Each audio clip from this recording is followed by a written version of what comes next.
Assalamualaikum warahmatullahi wabarakatuh. Kami dari Universitas Aisyah Yogyakarta sedang melakukan proyek AIK, Bapak.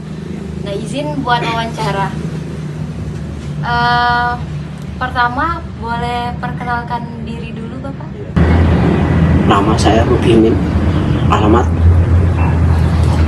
Sepat RT 6 Kelurahan Ngororo, Kapanewon Pado, Kabupaten Gunung Kidul. Kalau sekarang Bapak masih aktif di Muhammadiyah, profesinya di bidang apa ya, Bapak? Saya majelis wakaf kalau di Ranting. Oh, Kalau sekarang? kalau di cabang saya anggota majelis kepedulian sosial. Jadi saya dulu diangkat menjadi majelis apa itu? Lingkungan hidup. Kalau dulu motivasi Bapak buat bergabung di organisasi Muhammadiyah itu apa ya? Ya, saya tuh karena kebetulan itu di bidang fisik, saya itu dengan sampai sekarang saya itu masih komite TK Aisyah Bustanul Atfal Ngororo. Sejak TK itu berdiri tahun 94, saya belum digantikan komitenya. Di SD itu kepalanya SD sudah berganti lebih dari 16 kepala. Saya masih di situ. Bulan mungkin akhir Desember ini nanti atau awal 26 itu mungkin saya mengundurkan diri semuanya. Ya. Karena mengapa?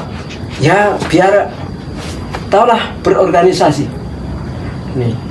Karena mengapa? Ya itu saya masalah lingkungan. Saya membuat kebun bibit desa untuk tanaman penghijauan itu.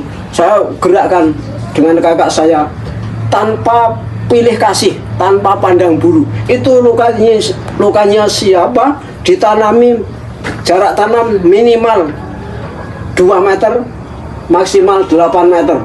Selama bergabung di organisasi Muhammadiyah, Bapak, kira-kira pengalaman yang paling menarik yang Bapak alami? Ya, paling menarik adalah kita karena organisasi itu tanpa dana tidak akan berjalan.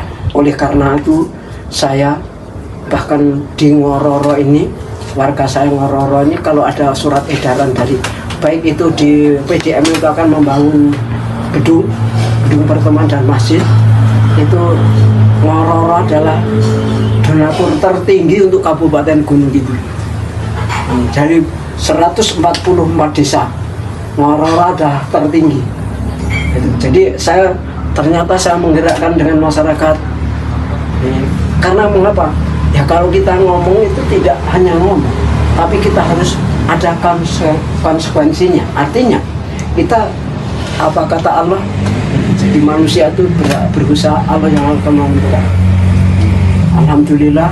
Kemudian yaitu si SD Muhammadiyah Unggulan Al-Fatih itu juga terus donaturnya sampai sekarang itu membangun lantai 2. Nanti akan jadi lantai 3. Itu karena sudah berumur 6 tahun. Jadi belum punya gedung, sudah menerima murid. Lucu kan? Jadi belajarnya di mana, Bapak? Belajarnya di tempat masyarakat, rumahnya masyarakat, warung kebetulan, warung makan, itu dipinjamkan. Kalau Anda mungkin ke Gunung Kidul, namanya Masjid Al-Ma'wa, sebelahnya itu ada gedung itu berbentuk kampung, itu untuk menampung. Nah, lambat laun itu akhirnya alhamdulillah sekarang lantai 2 sudah dibangun. Ini yang lantai dasar sudah, yang lantai 2 dibangun. Itu yang SD Muhammadiyah. Yang kedua kalinya Pondok Pesantren atau MTS Al Muhajirin Patok. Selain organisasi Muhammadiyah, Bapak pernah ikut organisasi apa aja, Bapak?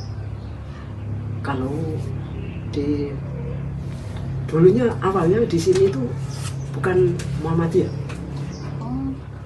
Cara ngajinya di acara NU. Oh. Iya. Saya minta itu, Pak, kalau bisa bukan kabiran Pak, tapi Allahumma ba'id. Saya begitu. Oh iya. Ini itu lebih mudah Pak. Oh ya, enggak apa-apa. Bahkan kalau di tahun berapa ya itu? Masih di era Mbah Harto almarhum. Saya itu kan dari Pelanggaran sana datangi saya. Mas, kamu suruh adakan pengajian di rumah saya. Siapa yang nyuruh? Ya aku dan kawan-kawan. Saya saja nggak bisa ngaji kok suruh ngaji. Nah gitu. Akhirnya saya ke sana. Beberapa minggu kemudian saya dijumpai oleh guru agama UGA. Dulu kan ada UGA, ujian guru agama. Walaupun cuman SD, dia bisa jadi guru agama. Karena mengapa? Membayar. Iya. Pada waktu itu saya ditawarin. Yang pertama 6.000. Habis 6.000, 7.500. 7.500 kemudian 9.000. Yang terakhir 11.000. Saya tidak ada yang tertarik. Karena mengapa? Saya sekolah saja. Sampai saya jadi penyuluh agama honorarium itu kan ada seleksi. Satu kabupaten diseleksi di kabupaten. Nah itu saya itu habis mengerjakan soal dicontek oleh kawan-kawan saya. Hampir semua kawan-kawan dari Patok, bahkan lain Patok. Nah habis itu sebelumnya saya ditanya oleh penyuluh fungsional, ini agar anda itu semua satu orang membayar 150. Saya nggak punya 150. Walaupun punya nggak saya kasihkan kamu. Saya gitu. Nah benar, yang lainnya kepada membayar 150. Saya tidak. Habis sudah pengumuman, semua lulus, yang tidak lulus hanya satu Pak Rubimim. Kawan-kawan pada tercengang. Loh, kok bisa? Nggak bisa. Kamu kan bayar 150, aku tidak. Kalau seperti itu kan saya dosa 4 perkara. 1, dosa terhadap Allah. 2, dosa terhadap pemerintah. 3, dosa terhadap masyarakat. 4, dosa terhadap diri sendiri. Baik, mungkin itu saja wawancara dari kami Bapak yang dapat kami tanyakan. Terima kasih Bapak atas waktunya, terima kasih nasihatnya. Itu sangat bermanfaat terutama bagi kami sebagai mahasiswa Bapak. Nah, kami mohon maaf apabila dalam proses wawancara kami terdapat kesalahan kata, kesalahan yang tidak berkenan gitu Bapak. Terima kasih Bapak.